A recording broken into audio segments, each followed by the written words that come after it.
புவி வெப்பமயமாதலை தடுக்கவும் பசுமைகளை பாதுகாத்திடவும் மரக்கன்றுகளை நட்ட நீதித்துறையினர்.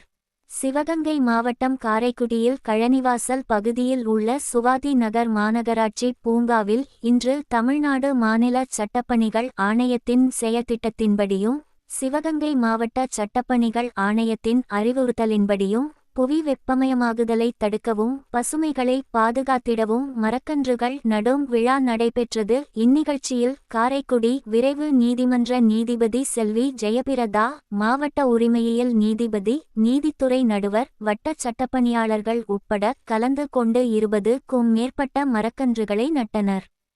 அதனை முறையாக பராமரிக்கும்படி பூங்காவில் பணிபுரியும் ஊழியர்களிடம் அறிவுரை வழங்கினார்கள்.